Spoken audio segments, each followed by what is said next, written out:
everyone, and welcome back to this episode of Just Another Year Chicago. My name is Nic Roti. I am joined alongside my co-host, London Beth. And today, as promised, we are bringing our final Chicago Bears mock draft. All 7 rounds, trades, players, quarterbacks, linemen, corners, you name it, we got it for you. We are very excited to bring it to you today. We have some moves. We have some shocking picks. So get ready. So, London, are you ready to take on your favorite subject that we've been doing over the last couple months?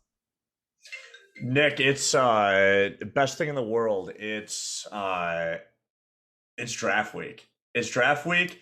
Drafts tomorrow. Starts at 7:00 p.m. It's going to be broadcasted out of Cleveland, Ohio. Very interesting location for them to pick, to be completely honest. But it's going to bring revenue there. It's going to bring excitement. The guys are coming over. There's going to be so many beers drank that I'm probably not going to be able to make it to the 20th pick. But it's draft. I mean, it's coming up tomorrow. I can't believe it. So just before we begin, we took our takes with Tony and we predicted how many times Roger Goodell is accidentally going to kiss his future, Hall of Famers in his league. And Tony's saying twice. So he's done it. He did it once 2 years ago. Might do it again this year. So with that, we are going into the first round. I will start things off. London is completely switching things up in the first round. Was not expecting it this time. So with the first pick from me in the 2021 NFL draft at round 1, number 20, I am selecting Rashawn Slater, offensive tackle out of Northwestern. Listen, this guy knows Illinois weather. He knows Chicago weather. He knows lake weather. He could be the weatherman of the city of Chicago moving forward. That's how good this guy knows weather. He likes this kind of football. He's succeeded playing very well at Ryan's Field, not too far from Soldiers Field, right up the lake, little boat ride up, but standing at 6'5", 314. This guy is fast. He's mobile. He's got great hands, and he's super smart. He was voted by scouts as one of the best offensive tackle prospects to get into the second level also. So something big for the Bears in regards to a strong run game, especially with Tyreek Cohen, Williams, and Montgomery. So he's going to help build a strong offensive line that is set. And it is uncertain if the Bears are still going to keep Charles Leno Jr. A lot of cap goes against Charles Leno after June 1st. The Bears, if they cut him, save $9 million.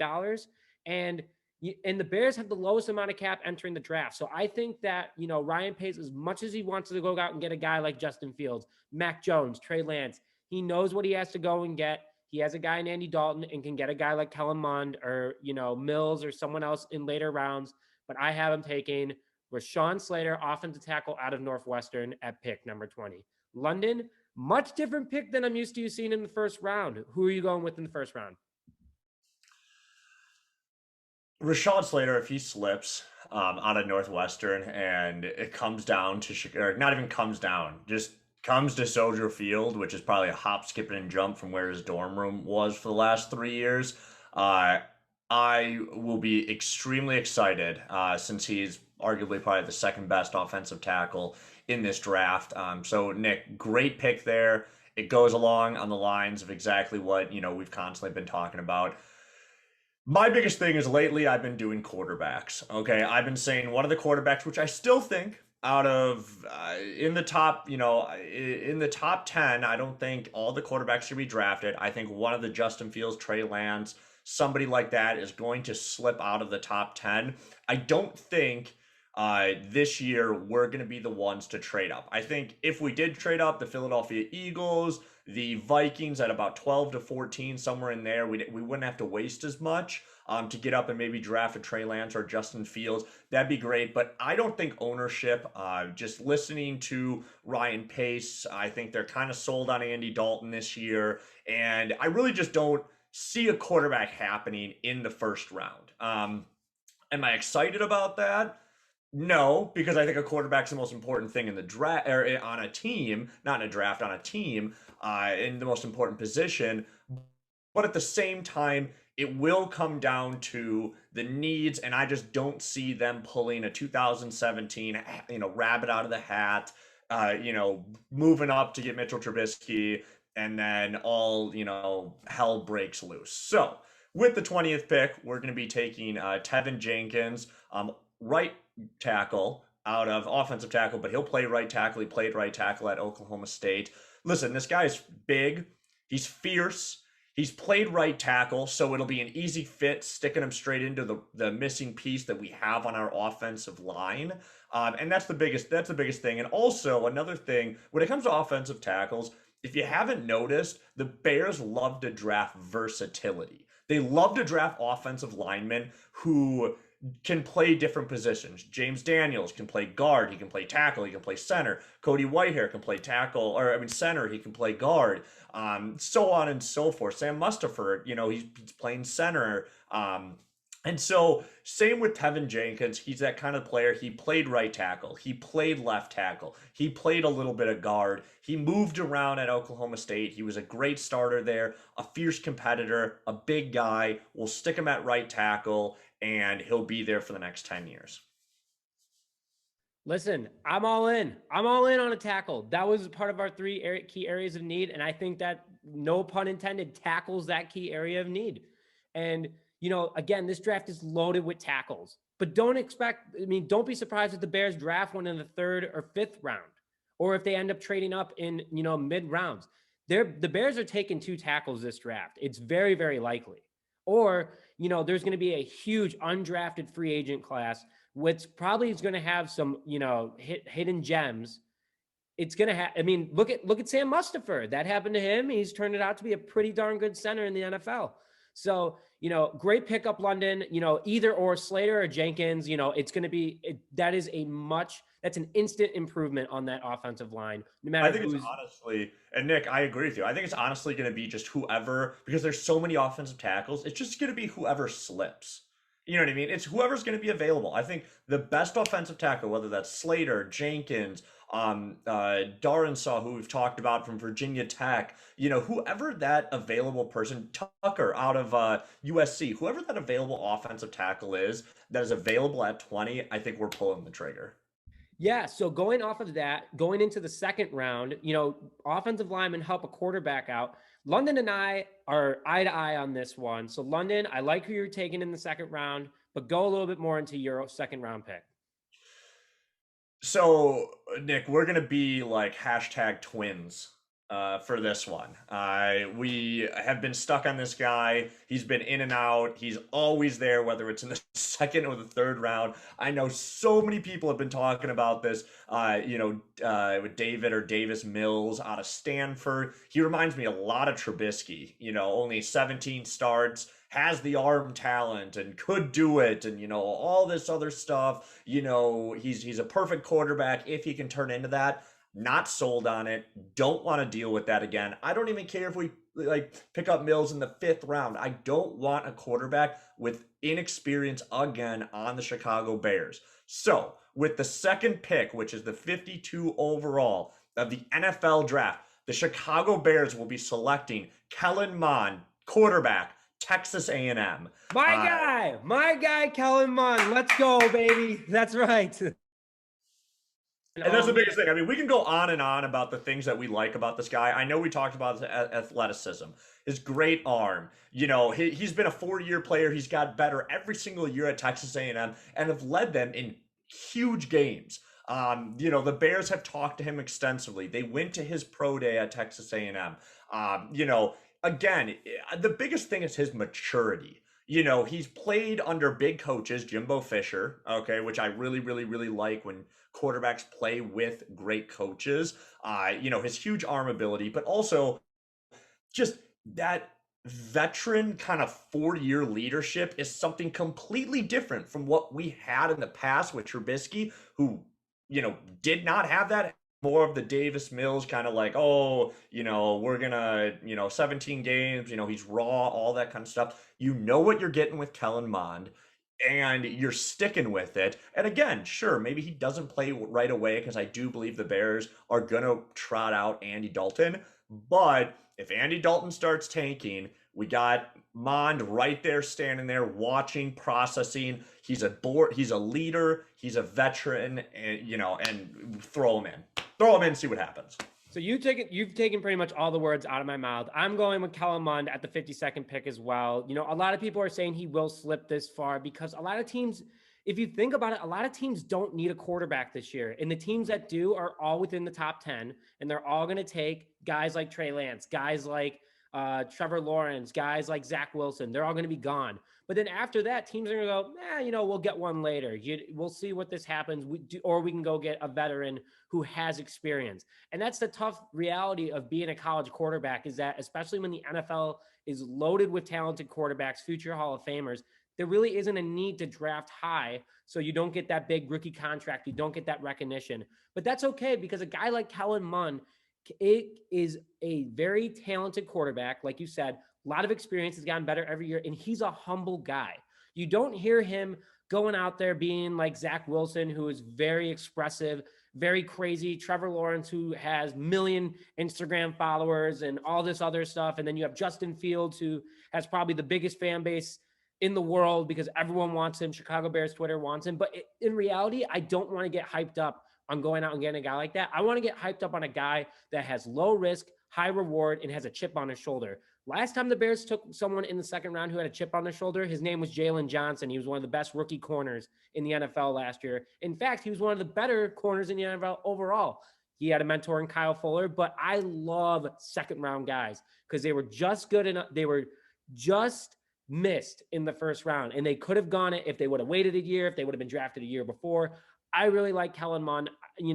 People say that the accuracy is an issue, but guess what? This guy can move with his feet, smart decision, and he's a quick learner. If he can play under a great coach for 4 years, he's got a great guy in Bill Lazor. I'm not going to say Matt Nagy is a great coach, but he's a great leader, and he can help Kellen Mond really get to that next level. So 100% agree with that. Now, I'm going to kind of switch things up on you, London, in regards to, we're going to go on the defensive side of the ball. First two picks stayed on the offensive side of the ball, both areas of need. That's what Ryan Pace needs to tackle. No pun intended in regards to an offensive lineman. But in the third round, I have the Bears trading to pick number 66, trading with the New York Jets, sending pick number 204, pick 208, pick 221. I think that's a very fair, 3 picks for one. The Jets are pretty much all in on a quarterback, and they're going to want as many picks as possible. They can do whatever they want with those picks later on, trade them, whatever. I don't care. But in the third round, at pick number 66, I have the Chicago Bears selecting Aaron Robinson, quarterback out of UCF. This guy I haven't said before, but I decided to do a little due diligence. London is so proud of me for all the hard work that I put in regards to really scouting these guys. But this guy is awesome against the run. And that was a problem that the Bears experienced, especially when you have Dalvin Cook and Aaron Jones in your division. Then you have Adrian Peterson, who's a strong veteran. And then Detroit always seems to have these like flashy backs, but the Bears have a super tough schedule this year in regards to playing other great running backs. And, we need a guy to instantly fill in being great against the run. Our front seven, no problem. Our secondary, Eddie Jackson, he wants to be a comeback player this year. Jalen Johnson was great against the pass. Against the run, he got ran over the one time, but picked it up from there. But we need a guy who instantly is going to have that impact against the run. And also, big defender, 6'1", 193. That guy could put on 7 pounds eating some Lou Malnati's deep dish and some Portillo hot dogs. It's going to happen. He's going to bulk up. He's going to put on muscle. I really like it. I think he's going to slip because he doesn't have speed. And that's a big issue for him. But everything can be improved when you get to NFL level trainers because you are the 1% athlete of the world. So, I really like Aaron Robinson. Watched little game footage on him. He's a great cornerback, and I'm very excited if the Bears were able to trade up and get him, or if he were to slip even farther and no trade was possible. But, London, I see you're also taking a DB in this draft in the third round. So, London, going off of Aaron Robinson, who are you thinking in the third round? DB isn't a necessity. I know, again, we're kind of just continuously, Nick, beating a dead horse every single time we do these mock drafts. But we kind of understand watching what people have been saying, even though Ryan Pace got on another press conference and said, we're all going to be in a room and we're all going to be talking and I can't really tell you much. And all these reporters are like, okay, it's the same revolving door of I would hate to be a Chicago Bears actual reporter right now, not just, a podcast guy who can, throw in optimism about the Bears, because honestly, Ryan Pace is giving them nothing. We do need secondary help. Okay, there's 2 glaring positions, I believe, on our secondary, maybe 3, that need another player. We did re-sign Gibson Jr. to another 1-year deal. I think that was great. I think he outplayed what his contract was. And then, of course, we need another corner. You just hit on that, and I think again that's a good position. I'm gonna go with Jevon Holland, safety slash kind of corner. He played a little corner and nickel also out of Oregon. The reason why I'm going with him is because again his versatility on our offensive line, on our defense. We love players that are versatile. And the biggest need that we have as a Chicago Bears defense, which was glaring the moment that Bryce Callahan left and followed Vic over to the Denver Broncos, was that nickel corner. It's a glaring need. It with our defense, especially since we're gonna bring back Vic Fangio-esque defense with our new defensive coordinator. We need a stud guy to, like you said, Nick, stop the run, cover, those inside guys, possibly tight ends. Holland's a bigger guy. He's around the same height as Robinson, 6'1", 200 pounds. So we're kind of going for the same, position here. Again, I like Holland a little bit more because I think he's a little bit more versatile if we had to move him. Gibson gets injured. If we have to move him out to the safety position, we can there. But overall, they're both similar players, both very athletic, and we just need, that's a big part of our defense. And last year, Buster Screen got destroyed. Every single time we played the Green Bay Packers, I would literally call Tony. I'd FaceTime Tony, and I'd be like, hey, Tony, what do we think is going to happen today? And I said, I guarantee you Davante Adams will get at least one touchdown on Buster Screen in a pivotal moment, which will ruin the game for us. And both games last season, it happened. He got burned down a corner route that was just a routine corner route, and he got cooked. And he was off. He wasn't even pressing. He was off coverage, got cooked. First game, I don't remember what the play was, but he got burnt also. And Tony and I, literally, Tony would text me and just be like, it looks like I'm drinking hard liquor tonight. Hey, listen, I have not been a fan of Buster Screen since day one. We all know that. Guy's an entrepreneur. He has a great story. Awesome. Good for you, Buster Screen. Wish you nothing but the best. Love what you do for the community. But I hated you on the Chicago Bears because you were paid as much as Bryce Callahan got. And it just blew my mind that the Bears weren't willing to give Bryce Callahan $1.5 million more for a Pro Bowl type player who is still at a very high level.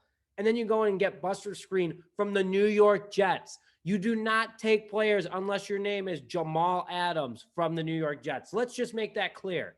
Not going to happen. Wasn't a fan of that sign. So I agree. I like Gibson coming back.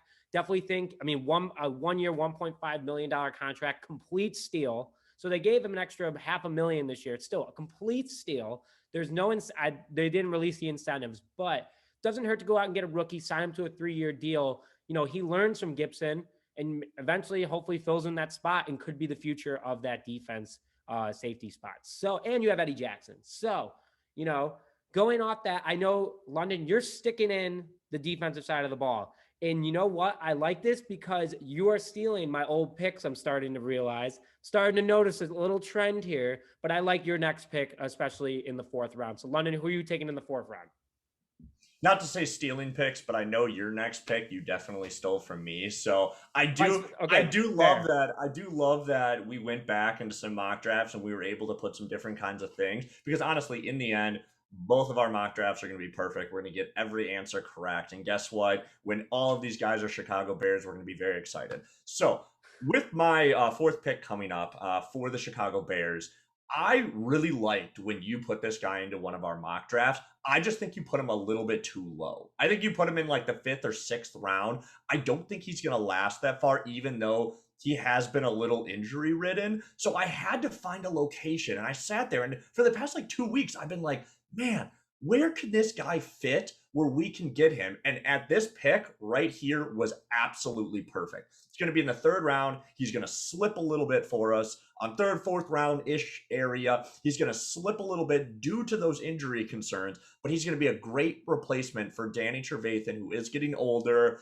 has lost a step, can learn from Roquan Smith, and that is Dylan Moses, linebacker out of Alabama. So, few things about Dylan Moses if you have no idea who he is. He was the number one player out of high school. He was a running back linebacker in high school, an absolute dominant beast. Comes to Alabama, is immediately one of the best, is a freshman, one of the best linebackers on those teams at Alabama, gets injured, hurts himself, has to stay out a season. He's 6'3", 240, 250-ish, ultra athletic, can cover the whole 9 yards. I mean, honestly, he, is the epitome of what you look for in a Alabama or a middle linebacker. And I think with Danny Trevathan getting older, we need a guy like Dylan Moses at this position. He'll slip a little bit. We'll pick him up. He will honestly, I would say, by halfway through the year with Danny Trevathan's I would say injury history and just his body fatigue and stuff like that, he will start getting numerous reps next to Roquan Smith, and we will see something special out of both of these guys. I expect him to be kind of like a Jalen Smith, where he takes a little bit of time, rehabs a little bit, they throw him in a little slower, and he comes in and is an absolute dominant linebacker. Listen, I love this pickup, and I agree. I think I did kind of put him back a little bit. So no disrespect to Dylan Moses, but this guy could easily be the next Lance Briggs, Brian Urlacher duo with Roquan and him. Also, I have said before, and I said it last year, that I really liked when Mingo was playing linebacker. Big guy, fast, and this guy screams the exact same type of personality and athletic ability. He's tough. He isn't afraid to go after people. He isn't afraid to get hit or hit someone else. And when you're, 6'3", 240 running a 4.56, like sheesh, you are a scary man running down the football field. So Dylan Moses with the Bears' fourth pick out of the draft, London, I could not agree more with that pick. I think it's awesome. I hope that happens. But I'm going to go back to the offensive side of the ball with my fourth pick. So in round 3 at pick 83, remember, I traded up into the 3rd round to pick 66. So the Bears still have pick number 83. At 83, I have the Bears taking touche on stealing picks, but I like this guy. Walker Little, offensive tackle out of Stanford. Now, a lot of people are saying this guy's either going to go in the 1st or the 3rd. I have never seen a mock draft with him in the 2nd, which is weird, but I think he's going to slip. There's so much offensive tackle talent in this draft. There's a lot to consider. Not playing obviously hurt this guy a lot. Walker Little is a very large man. His last name does not speak to who he is. 6'7", 320, big boy walking on the field. He's fast, great at pass protection. That is something the Bears have really been missing the last couple of years. And like I said earlier, the possibility that Charles Leno may be gone, the Bears could have 2 rookie starting tackles. Now that's scary, but also you have to understand how talented this draft is. I mean, it is so deep. And we re-signed Infidetti or whoever, and he can play tackle. So if something were to go wrong, get rid of Leno, but they kept him, sure. You can have 2 rookie tackles on your roster, and it could work out. That's just keeping the line young. So he's just an overall athletic freak for 6'7", 320. And he's smart too. He went to Stanford. I am a big believer, and people are like, oh, he just played sports there. NCAA rules, you have to meet a certain criteria in order to go to that school. So guess what? He went to Stanford. He was good enough to get there. I really like this pick at 83. Hopefully he does slip that far.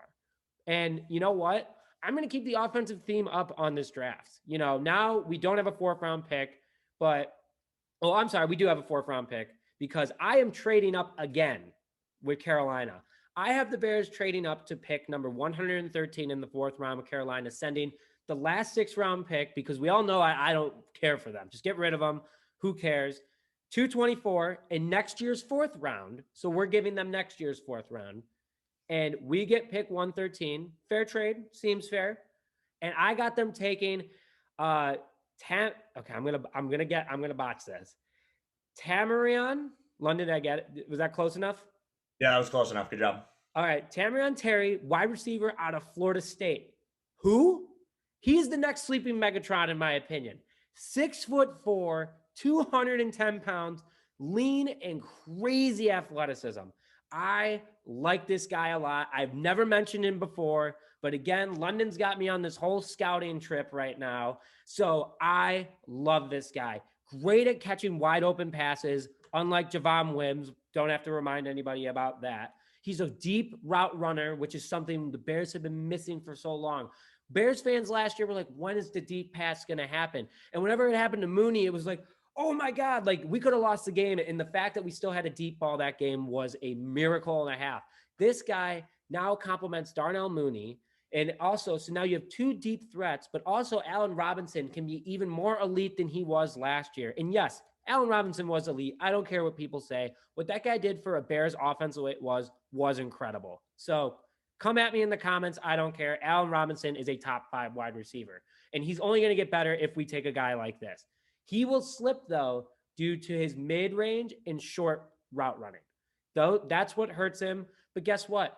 If you could throw a deep ball to a guy who's 6'4", he's got longer arms than pretty much everyone else on the team. He's fast enough to go out and get the ball. You know what? Just throw it up to him every time in the end zone. He'll one-hand grab it, Megatron it, slap it down on the ground, and you guys will all be thanking me later. So that's who I'm taking at pick number 113.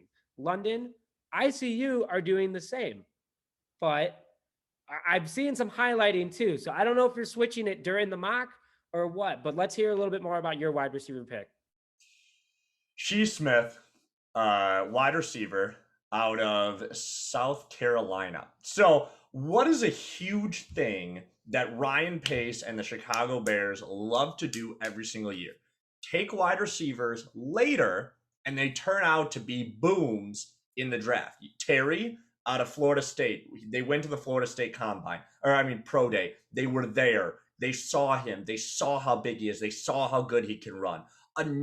Another guy, Shi Smith, complete opposite, but fits the criteria of a later round wide receiver that the Chicago Bears are going to pick.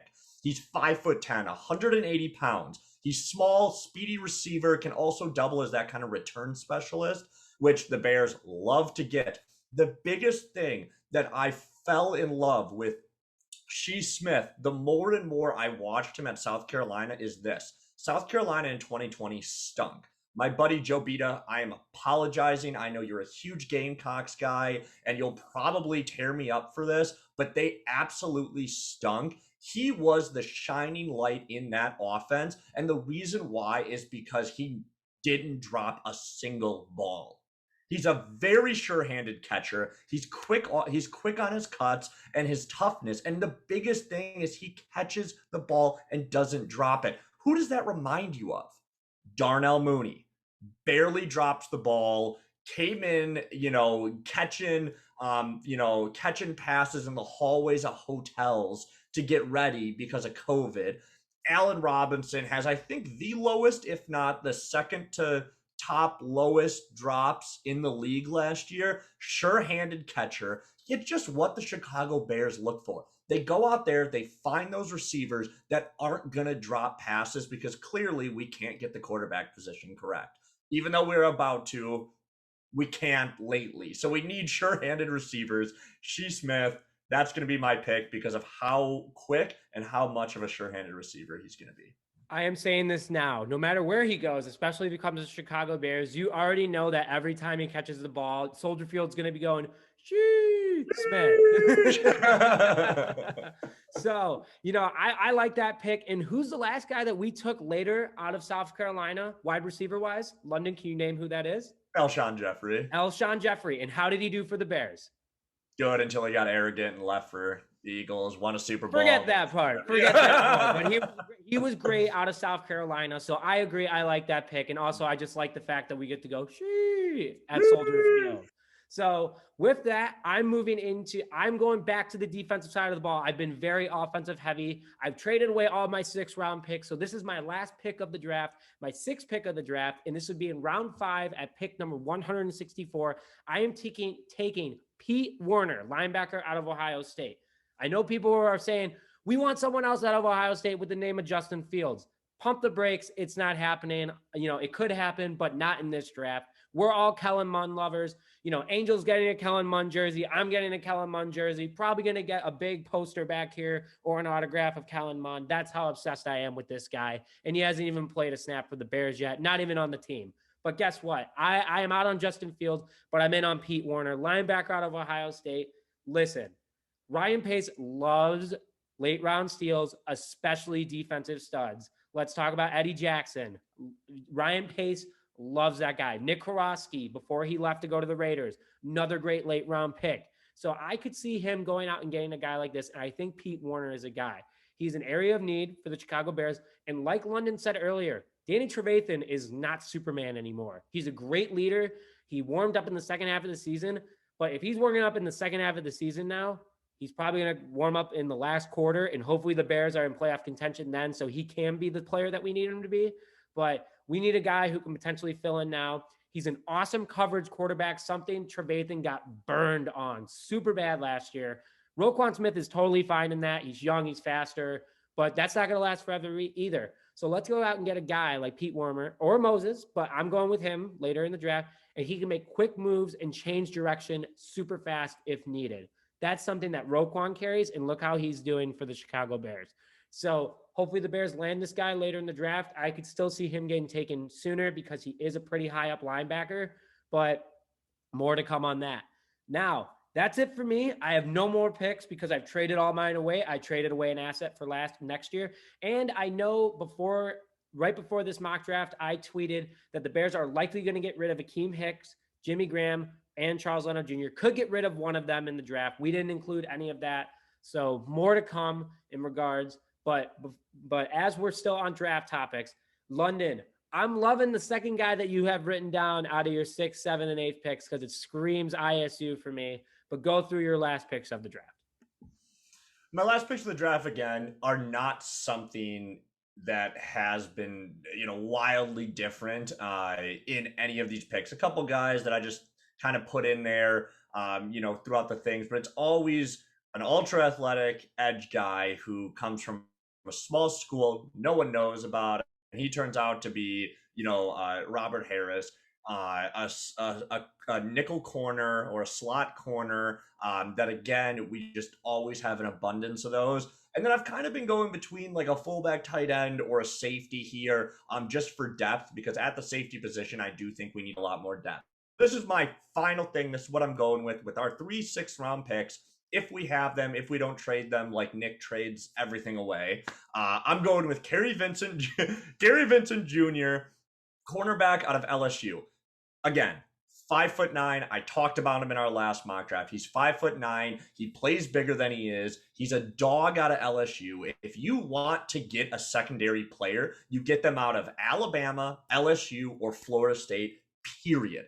It doesn't even matter if he's the 5th best guy on LSU's team. He will probably be a good, sufficient player in the NFL on a secondary. So, Kary Vincent Jr., he can come in, play that nickel position. Then Holland can move back to safety and back up Gibson. I think that would be great. So, next guy is Christian Uphoff, safety out of Nick's alma mater, Illinois State. I know you were going to be super excited. Guy out of your alma mater, Illinois State. I did a little looking at this guy. I know you were talking to me a little bit about when Trey Lance came to Illinois State. You guys weren't that impressed with them. I've heard that numerous times for people who went to a lot of like North Dakota State games, that he just never really, like, even ESPN reporters didn't stay around because they didn't get wowed by Trey Lance. So I was watching some like Illinois State stuff. All of a sudden, Uphoff popped up on my screen. I started watching some game film of him. And listen, he's one of those guys where he's just like a smaller school, D1 safety that just looked bigger, played bigger, and just kind of jumped off the screen weirdly enough. Again, he's a guy that can come in, play alongside Eddie Jackson. He puts depth because, honestly, even though we did sign Deion Bush, we signed Deion Bush as a special teams player. We did not sign him as, someone that's going to come in and replace anybody, I don't think. And so, again, we love having depth in the secondary. Uphoff will bring that depth from Illinois State. Then with my last pick, I've been kind of going between this guy from northern Iowa. And then, I was kind of reading some stuff, and I saw on Twitter that the Bears have had over 5 phone conversations with this guy named Mike Boykins out of North Alabama. Now, that just screams Ryan Pace. So last night, I'm laying in bed. I go on my phone. I look this guy up. He is 6'6", 280 pounds, and he's all of it. I mean, he's got the Michael Strahan gap. He's got everything. And he is a big guy. And I sat there and I go, that's exactly who we would pick with our last 6th round pick, a guy that no one's going to look at, that probably would have gone undrafted. We're going to scoop up some 6'6" DN, put him in there, let him learn from guys like Khalil Mack, Akeem Hicks, all the great defensive linemen and linebackers that we have on the Chicago Bears. And guess what? 3 years from now, 4 years from now, he'll be playing, he'll be starting, then he'll probably leave and go get a great, huge contract from some other team. Hey, I'm all about it. Especially that when you said a gap, you know who that also reminded me of? The Fridge. Yeah. I know the Bears took him early, but man, that's just something about the Bears. They always get these characters that are just funny guys, and they come in and they're just like a fan favorite. Mike Boykins just sounds like a fan favorite out of the gate. North Alabama, small school. I like that pick, London. I really do. I think, honestly, this was by far our best mock draft. I know a lot of people are going to be super upset that Justin Fields was not included, that there was no moving up. But, there's just not enough there. And one thing that we want to call out is that Trey Lance was compared to Mitchell Trubisky yesterday. Instant red flag. Don't go for Trey Lance. If the Bears do trade up, London and I are both mutually agreeing Justin Fields is the guy, but we don't see it happening. We don't. It'd make more sense for us to stay and get the key areas of need because they're all in on Andy Dalton. London, last words. Yeah, Nick, can I just put a disclaimer to this mock draft? We are doing these, 6th round full mock drafts. I see all over Twitter of everybody's just like, trade the entire farm, go get Justin Fields, all this kind of stuff. Chicago Bears fans, listen, look me in the eyes, listen to what Nick and I are saying. Take a deep breath. We get Andy Dalton isn't flashy, okay? We probably will draft a QB. It will happen, okay? It's not going to be the QB that you were looking for. Take a deep breath. We have a lot more glaring issues. I promise you. Take a deep breath. And what's funny is that London and I did a podcast a while ago that was an Andy Dalton hater and an Andy Dalton optimist walked into a podcast. And I got to say, London, you're kind of giving me these vibes lately that you're a little bit more comfortable having Andy Dalton behind center in regards to the draft, to saving draft capital assets. Trust me, if the Bears were top 5 pick, London and I would be having a completely different conversation right now. But in key areas of need, Andy Dalton is not, Mike Glennon. I hate that he's put in that category. It just drives me nuts. He is not Mike Glennon. Mike Glennon is a stereotypical guy who had a lot of hype for one thing that he did, and then he never panned out. Andy Dalton has actually proven to us he has done good things, can do good things with a good offensive line. London, I know you are like, okay, well, here you go. With Andy Dalton, last thing, and then we got to go because we can't make this mock draft too long. Last thing, Andy Dalton, listen, I'm still out on him, but I'm okay if he plays 3 games and then we trot in good old Kellen Mond and he takes us to the promised land. I'm good with 3 games. 3 games. That's what it's all about. That is what it's all about. Well, with that, thank you very much for tuning into our final mock draft from Just Another Year Chicago. Tomorrow, Thursday, April 29, 2021, Cleveland, Ohio, 7 p.m. Get ready, Chicago, because there could be a lot of crazy moves. There's going to be a lot of emotion on Twitter. I don't think Twitter's ready for it. And the Bears social media team is already drinking coffee because it's going to be a late night tomorrow night. But with that, we are concluding our final mock draft.